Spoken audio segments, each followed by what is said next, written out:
Welcome back to This Day Live, the Sunday talk show here on the Arise News channel. With me in the studio, I have Professor David Aworawo, Professor of International Relations and Strategic Studies at the University of Lagos. Yemi Adamolekun, Executive Director, Enough is Enough, and Jide Ologun, Legal Practitioner and National Development Advocate. Well, Happy New Year to you. We were here last week and we said we'll meet again in the new year, so it's good to have you. We have our three guests today. Special focus on the tax reform, revenue reform bills, the 4 bills under it relating to tax. And President Tinubu saying, oh, there's no going back. And President Tinubu saying, oh, I'm sending people to talk to them in the northern part of the country to see reason. So we had Alhaji Buba Galadima, who was articulating essentially the objections to the bill. We had Mr. Taiwo Oyedele, who is the chairman of the Fiscal and Tax Reform Policy Committee, defending the work of his committee. And then, of course, the funeral obsequies for President Jimmy Carter, having started in the United States. We had the Director of Research from the Nigerian Institute of International Affairs to talk about him and also to talk about Nigeria-Niger relations. Well, Okpeyemi, do I start with you? Sure. Let's start with tax. I think what for me is clear, I mean, we've said this several times on this show, the communication strategy of this administration is very poor. And we see it in how citizens engage and how they understand the issues to be. I like the fact that Mr. Oyedele called out the governors. And I think that's really is a challenge to the governors, especially the chairman of the Governors Forum, the governor of Kwara. If he said they had 4 appointments and all 4 were cancelled, and the 5th appointment, you give them 15 minutes. Then these same governors are now coming back to complain that they're losing money. If the people who are in charge of this committee and this reform have made time to come and see you, to come and explain, and you've given them 15 minutes in what fundamentally affects your revenue, then the responsibility or the blame, let me not say blame, but they should take responsibility for the shortfall in communication and understanding, especially, again, to the point you were making earlier, that certain governors in the northern part of the country have issues. Well, you had the opportunity to engage the tax committee under the umbrella of the Nigerian Governors Forum, and you did not do so. So I think kind of pushing the blame to Mr. Oyedele's committee is very much ill-placed, number one. Number two, and I did like the point he made very clearly, that the bills have over 100 or so provisions, and their contentions around 2. So why would the solution be throw the entire bill away when we can have a discussion? And he was trying to kind of juxtapose the president, say no going back, versus I'm open to engaging, because in engaging we can discuss the two contentious issues. And the point to that, and I think one of the things that I guess I would say summarize the difference in view very clearly, is that Alhaji was making the point that how is a phone call in Damaturu credited to Lagos? And Mr. Oyedele clearly stated that that is not true. So what is clear is that there's significant amount of misinformation or disinformation, as the case may be, and the governors should take it up as their own challenge to ensure that their citizens, their elders, their stakeholders understand what is at play. For Niger, same thing around comms. Perception is cognitive reality. Niger has a perception of what Nigeria is doing. Nigeria is denying that they are not doing it. But again, communication as a challenge with this administration. And for President Carter, for me, what's quite striking about his life is that, yes, he lived to be 100, so he had a lot more years to make an impact after the presidency. But the fact that the presidency ended up being just a small part of the 4 years of the trajectory of his life, the things that he did before he became president, he was president for 4 years, and then his life of community service. There was a clip that was shown around where he said that human rights must be, I think something like that is non-negotiable, we must take it seriously, something like that. So both in his administration and in his life after, he lived a life of service. That's what that is, and the honor he's getting in his death is certainly well-deserved. Prof. Yeah, I agree with Yemi that the governor should have seized the opportunity to provided by the committee, to make their points and present their views, and probably some of the provisions of the draft as we have it now will have been different. So they didn't do well enough. But I don't agree with you, Yedele, that the issues under contention are just 2, 3. It's not right. I also think that the committee was arrogant. They didn't consult enough. Let me just give you an example. In that tax provision, it is stated that TET fund would all the monies that usually go to TET fund by 2030. About 50%. No. It will even disappear entirely. Okay. By 2030. The money by 2030. Yeah, yes. the money will go to NEL fund. That is 50% of it. It just shows that those committee members are so ignorant of Nigeria.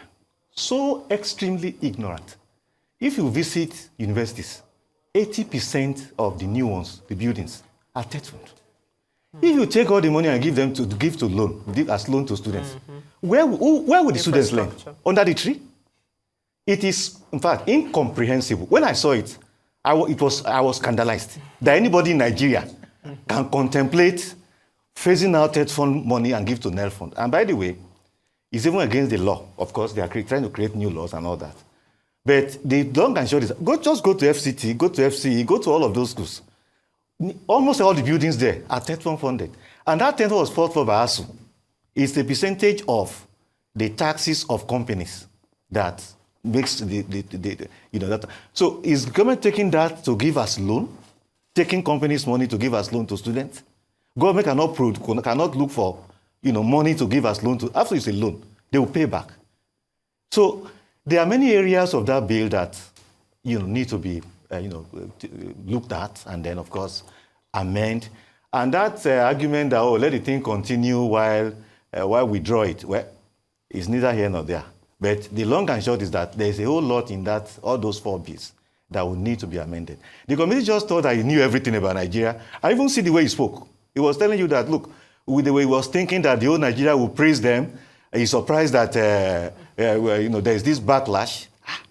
They should have consulted far, far more widely before coming up with it. Hopefully, they will find a way around it. Unfortunately, because the thing has now become contentious, different elements will take advantage of it and ensure that it doesn't see the light of day.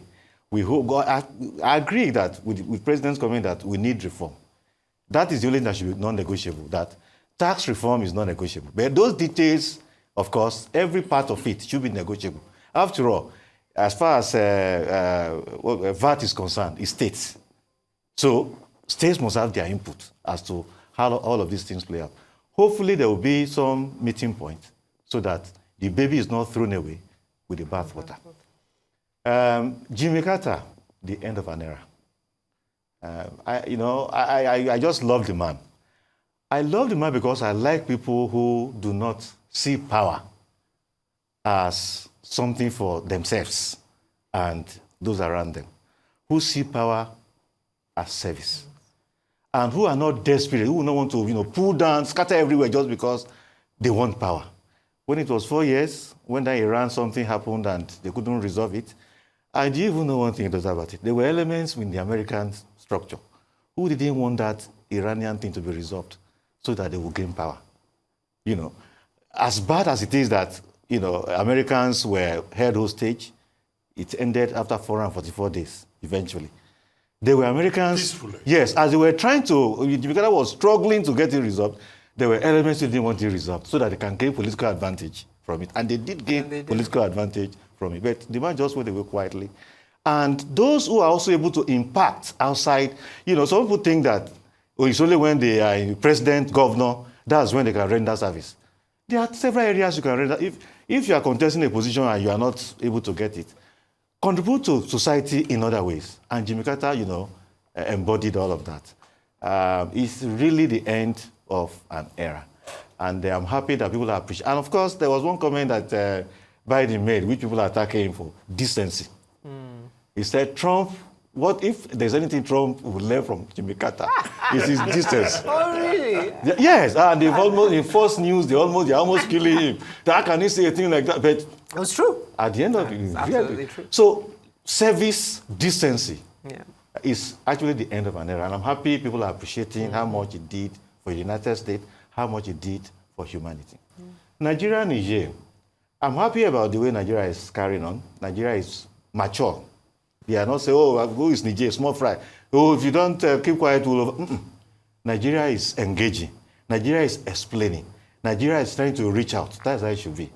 The Nigerian people obviously are angry. I mean, the president is angry. I'm sure there are a couple of things he doesn't understand, and Nigeria is trying to explain. I'm sure there will be a way around that issue, because when we look at the allegations, they are not true, and over time, the president will come to get to understand, and all of those issues, will be sorted out. Mr. Ologun. Thank you. Let me take it from Niger. And I quite appreciate the fact that the Nigerian government is extending olive branch to Niger. Now let's talk about these issues, whatever the issues may be. And the suspicion of Niger may not be far from the recent romance between Nigeria and France.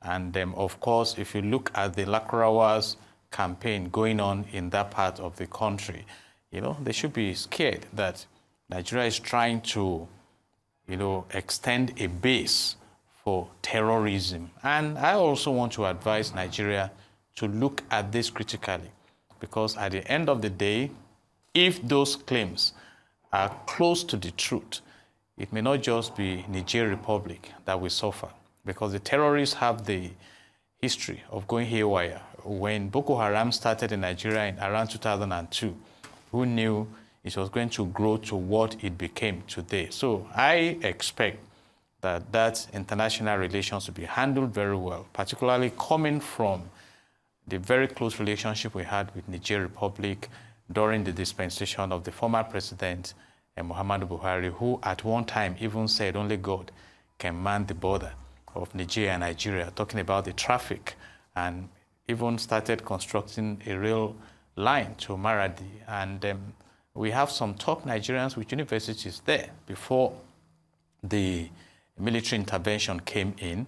And again, we should also be concerned about the concern of Niger about former colonialists and the influence, saying, okay, let's see how we can manage ourselves. But right now, Nigeria needs more peaceful neighbors than troublesome neighbors, but because it will also affect our security. So I expect that the olive branch being extended will be leveraged on to sustain that mutual relationship. And that takes us to Qatar.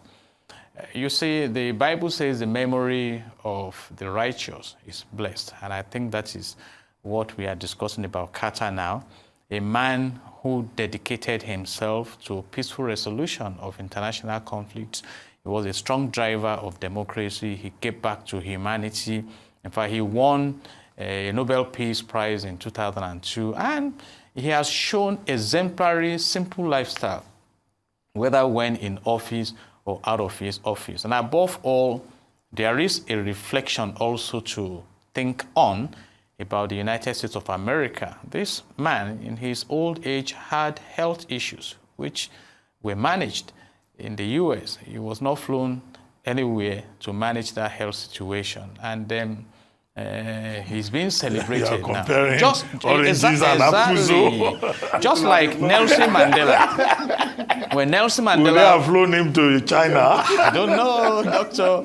Nelson Mandela was managed in South Africa, so we need a lot to learn, and he deserves all the honor he's getting right now. And we wish America the comfort of God at a trying time like this, and the oldest living president of the U.S.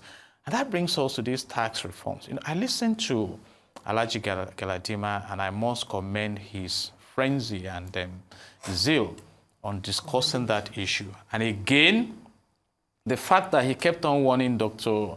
Abati not to bring in the tribal and northern elements, which will be a very difficult thing to do, because amongst his stakeholders also, there are many who are hammering on that. But I'm glad that for once, we are beginning to look at the impact of all these reforms on the people in the nation. And if you look at stakeholders' engagement in public relations, there are about 4 critical levels. You talk about informing, you talk about consulting, you talk about involving, and you talk about collaboration. So the governors also, who are the custodians of the wealth of the citizens within their states, should be available. And right now, we are not talking about shooting that reform bills down. It's been stepped down for further consultations, because constitutionally, by virtue of Section 4 of the Nigerian Constitution 1999 as amended, it's the National Assembly that has the power to make laws for the peace, orderliness, and good government in Nigeria. So, and all the regions of this country are represented in the National Assembly with the 109 senators and 360 ROS members. So when the steam goes down, the National Assembly will still have to be the one to decide whether the bill translates into law or otherwise. And the president has said he's resolute in going ahead. But my position is that, please, it's time to consider national interest, restoring wealth to this nation. So those issues are not issues we should overlook. In the recent dispensation, there was a time the Companies and Allied Matters Act, it came under review. And after it was passed, many people came shouting. So now that we can discuss it, let's discuss it. And he also pinpointed the issue of revenue allocation, which, according to him, is the responsibility of the Revenue Mobilization, Allocation, and Fiscal Commission. And I quite agree. If you look at Section 153 of our Constitution, it's one of the 14 executive bodies that we have. But having said that also, the National Assembly can amend that law for the purpose of reforms. And there are about 4 bills. I'm also addressing the committee that even when the National Economic Council says, step it down, let's step it down, let's consult, let's be sure we are all on the same page so that it won't end up like the petroleum industry bill that was on the track for about 20 years, eventually became an act, and the oil sector is still struggling to deliver prosperity to the citizens. So like a wise man said, it's better to measure 10 times and cut once than to measure once and cut 10 times. So I expect that all the stakeholders will come together and be sure that there is a consensus in moving forward as a people, nationally so, where we can create commonwealth for common good. Well, let's take one more topic, as it were. The Academic Staff Union of Universities says poor working conditions among public university lecturers may have been the fuel for the reluctance of qualified young academics running away from taking up jobs in the university system. The chairman of the University of Ibadan chapter of the union, Professor Ayo Akinwole, said the situation also affects primary and secondary schools, where the teachers are not well paid, leading to the reluctance of qualified teachers to take up employment in public primary and secondary schools, and paving the way for the untrained and unqualified teachers to hold sway. NAPTAN, which is the body of Parents Teachers Association, is also complaining. NANS is also complaining. ASUP, Association of Polytechnics, Union of Polytechnics, they too are complaining. They're saying the 7% that is allocated to education in the 2025 budget is too small, far from the 15 to 20% recommended by UNESCO and UNFPA, and that in fact, teaching is no longer an attractive job for brilliant young people. That is only ordinary, average, let my people go people that now teach in the universities. Well, I would like to start with you, Prof. What happened to brilliant people? They don't want to teach again? What happened to the qualified persons? They don't want to teach even at the primary or secondary school system. Well, why should they teach? People take to teaching as a vocation out of joy, out of, service, commitment. To pay your bills. Your primary responsibility, first and foremost, is to yourself and your family. And then, of course, the wider society. Must everybody ride the jeep? Everybody... It's not a matter of riding the jeep. You see, many of our colleagues have died in recent times. In fact, one of my colleagues, I'm on the 4th floor, the 3rd floor of my block, suffered stroke, not long. He sleeps in the office. He can't afford houses around, so he lives in Norway. And many of them like that. PhD holder, the salary is about 170,000 for the lecturer 2, 190 for lecturer 1. Senior lecturer, 250 and thereabout. Even professor, the total package is about $280, not to $300. Dollars? Yes. Not up to 300. It's the worst on planet Earth. There is no. Our colleagues go to Sierra Leone to do sabbatical. Sierra Leone. Nobody comes from Sierra Leone to Nigeria to do sabbatical because the amount is more than infinitesimal. What will you do with it? My own. Now I'm on band A. In a month, I spend about 180,000 on power. The salary is gone? It's gone. Then I spend about that same amount of 200 on fuel. It's gone. 90% of the salary goes for just fuel and electricity. What is the percentage for recharge card? And you can't do anything. So that is the reality. Away games, man, not be that good. is the reality. You see, for us, we can still manage. But if those younger people who earn 150, 160, they just can't cope. If fast forward, if 20 years ago, if I were here, I wouldn't be here. I would have gone away. In fact, let me even tell you this. We have colleagues who have earned a PhD, who seek admission abroad to start a fresh PhD, so they can integrate themselves through that route to those countries. Because when they start, what they pay them as teaching assistant and all that is about 5 times, 6 times, 7, 10 times professor salary here. So maybe they are getting $1,500. A professor is earning $280. Why should he stay? In fact, there's even a bizarre level we are even getting to now. Some of them are even going for masters. When they do masters, they will look for some other things to do. Their children will be there taken care of by government, and then they'll find their way into the system. It is that bad. It is the fact that we still have universities, an education system in Nigeria is a miracle. And the fact that you see our universities in Nigeria ranking somewhere around 1,000 is totally a miracle. Morale is more than low. In fact, what happens? If people have other things to do outside, and it clashes with anything within the university, they don't bother. They just go away. Because without those things, they won't be alive. So it is really bad. I don't know how the government, when we were at lecturer 1, lecturer 2, we were able to take care of our needs. We even had savings. Now you live from hand to mouth. That hand doesn't even touch the mouth. Because people are seeing the university is a miracle. So you cannot understand why young people. We had a vice chancellor, Professor Ramon Bello, who started a program where the best tool of every program will be brought into the system, and it worked quite well. But of course, they only have a first degree; they will have to do masters and all that. So they go abroad. Many of them prefer to go abroad. Somebody is writing on Ikorodu, goes to Canada to do a PhD, writing on Ikorodu. When people there don't even know anything about Ikorodu, these things they just want to go away. And none of them has returned.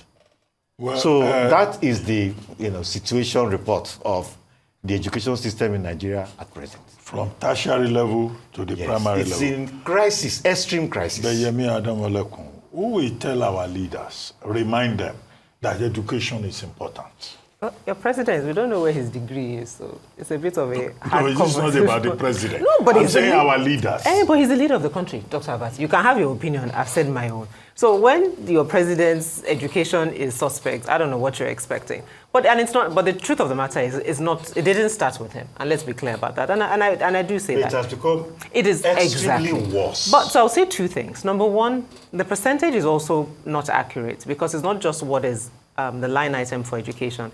It's also what is embedded in things like UBEC that's not included. So it might be slightly higher, but is it enough? Definitely not. Number one. Number two, the point you made about TED Fund, while I agree, but we put that in context. One, we have way too many universities. If you take IFE, for example, you can fit another IFE in the land that IFE has. But we turned universities into a party pack. You get one, everybody gets one. So when everybody gets one, you have to build. TED Fund is time-bound. So in the thinking that maybe it would run out its time, and then we want to help students to be able to go to school. I'm not sure that there's anything wrong with that thinking, but what's fundamental, though, is our funding mechanism for universities. Because we have way too many in terms of physical structures, we need more in terms of capacity, but we have way too many in terms of physical structures. And then lastly, this point about the sexiness of teaching as a profession. You're right. I mean, as a child of academics, it is quite unfortunate. It's something that my parents did with pride, and they were able to pay their bills. But if we as a country don't recognize the significance, I'm not quite sure how else, and that's why I started with the president, Dr. Abati, because if at this point, both governors and those at the federal level don't realize that the route to development is through education. I like the point you made. The fact that we still have functional universities, that people are still going to primary school, secondary school, entering university, and getting jobs and creating a path is actually quite a miracle. But unless we recognize it for the emergency that it is, then I'm not quite sure that we're serious. Mr. Ologun, briefly. Let me pick it from the situation report of Prof. and give what we call precedents in law. You know, I was in the US on vacation, and I went all the way to Connecticut with my in-law, Professor Ivan, and it will amaze you what they go through in terms of enjoyment. He lives in the heart of Hartford, you know, real life, that even when he retired, the government refused to release him. He still works for them as we speak right now. He lives well, he's catered for. And this is a man who started a journey in Nigeria. You see, so we need to look at this. And we are talking about budgetary allocation for education. What Section 18 of the Nigerian Constitution 1999 as amended says is that as much as it lies within the power of the government, education must be provided for everyone. How do you provide education if the institutions are crashing? And that is a big question. And we must just work on it. And may I ask you questions? Who is more important, the lecturers, the education institutions, or the National Assembly officials who earn 21 million naira per month? Sheikh Zayed, the founding father of the modern UAE, said that wealth is not money, but developing people. And if you don't give education the right place it deserves, how do you develop the people? So I align with the concerns of the academic institutions in this country, and I hope leadership will find a way of bringing effective reforms to that sector of our national life. Well, you are all correct. I agree with you absolutely. But the picture painted by Professor Aworawo may not be as so dismal, so tragic. After all, Professor Aworawo is always turning out in beautiful suits, nice shirts and all the that. fact that he's doing other things beyond his salary shouldn't be mistaken. Well, maybe we should have a program on that. Other things that you do. Too much consultancy. Exactly. Anyway, thank you very much, Yemi Adamolekun. Thank you, Professor Aworawo, and thank you, Jide Ologun. You've been watching This Is Live, the Sunday talk show, here on Arise News. I'm Ruben Abati. From our entire team here in Lagos, it's bye for now, and thank you very much for watching.